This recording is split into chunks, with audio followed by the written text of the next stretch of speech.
The open sign was on, and we had the front door was open. wide open. Front door's wide open, and we're out in the back. Cause I'm your back down man. And we're showing people how to find your way to Trike's Comic Alley in the alley, and we come back in. I came back in looking for a tasty beverage, and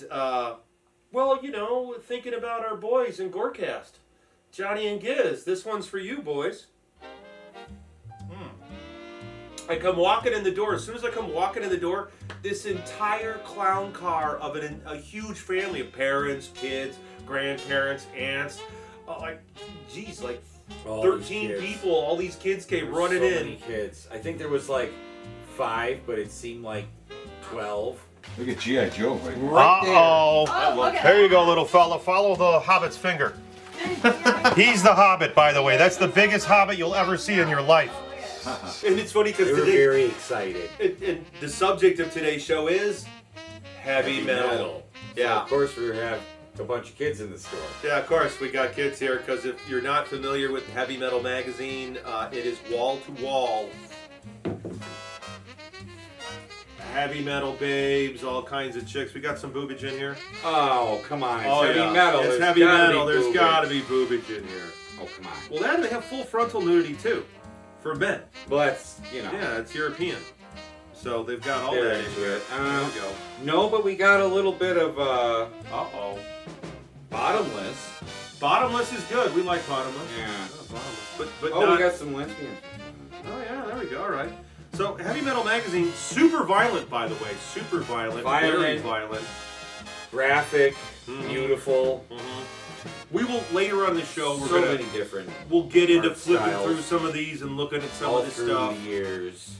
Well, these are the newer ones. The one I've got here is number 313.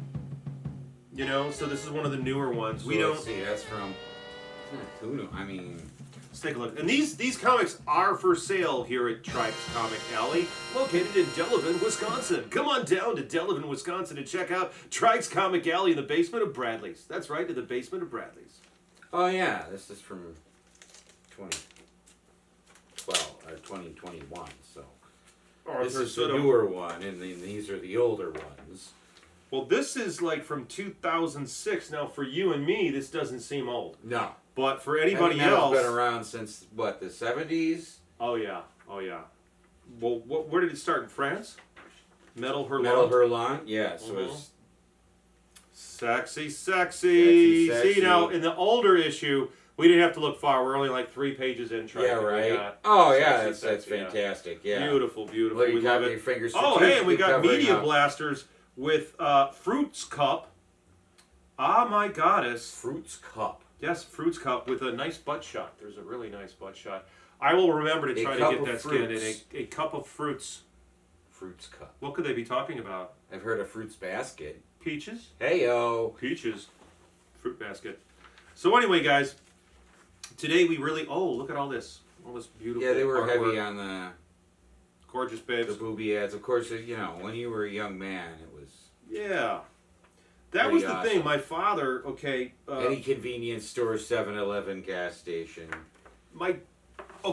How did you discover Heavy Metal Magazine? 7-Eleven gas station. Yeah. For real? Oh yeah. I just it was on the magazine rack. I carried it for 30 years, but. Okay. So how old were you? Oh.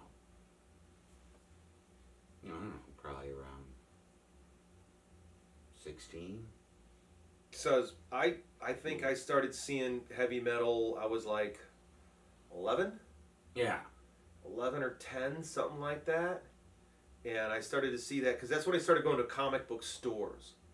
My father found the first big one I remember was Friendly Frank's on the south side of Chicago. And that's where I met the lovely Benoit from Deluxe Tattoo in Chicago. Ben worked there as a counter boy and we both had terrible bowl haircuts when we were kids. Benoit, wherever you are, I will never forget our terrible bowl haircuts. We're going to have Ben on the show. Oh, that'd be We're gonna great. definitely have Ben come. Ben, sometime we're going to get your ass up here on the show. But Ben, that's where I met Ben, the owner of Deluxe Tattoo in Chicago. And then the other friend of mine that I ran into, Dan Matson. Dan Mattson was the first publisher of North Star, which was the publisher of Faust, and they published Chain Gang, which is an adaptation of Rex Miller's horror series based on Slob, and so that was a kind of a nexus with a lot of people there, and a gentleman that's going to be helping me on the Dahmer Omnibus and on the Bill the Bull Omnibus also worked at this comic book store. So it's kind of come full circle. Oh. Yeah, it's funny, huh? Friendly Franks. So, okay, you were 16. Again, I was a kid when the heavy metal movie came out, and I think that's the first time my mom and dad heard of heavy metal. The first time my mother and father heard of heavy metal was the movie. Yeah, my dad dug the movie, but of course I was kept away from that for some time. Oh, yeah. The movie's a series of different cartoons that are based on the art styles in the magazine, in the magazine itself. And so you had a Bernie Wrightston story, which is Captain Stern. And then you had the zombie ones. I don't know what artist that's based on. Yeah, I'm not sure about the zombie one, but there was the... The one was definitely like a Mobius. With the big hats and stuff. The one with the two alien guys where they're like, doing all the drugs. Doing all the drugs on they're like pilots or something. I can't remember whose style that was supposed to be either. I think that was supposed to be like one of the guys that worked with Alan Davis. Okay. It was supposed to be like Alan Davis, but I don't think that was happening. Was Alan Davis working that early in the industry? Because I remember him from British Comics 2000 AD.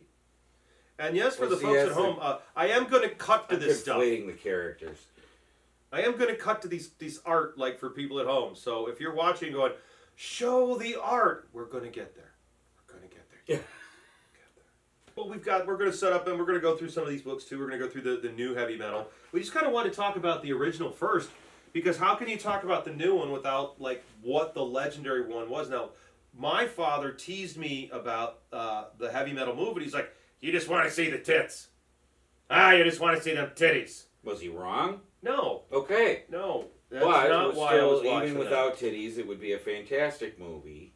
It's an amazing great film. Music, great soundtrack. Don't get me wrong. I love all the lovely breasts that are in the film. Sure. And if you're a South Park fan, and when Kenny starts snorting the cat pee episode, yeah, I believe that episode's called Maximum Boobage.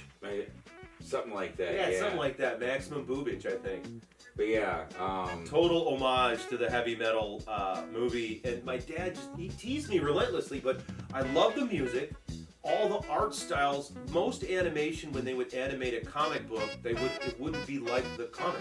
Right. And what I liked about it was animated in the style of the artist from the comic book. Generally, yes.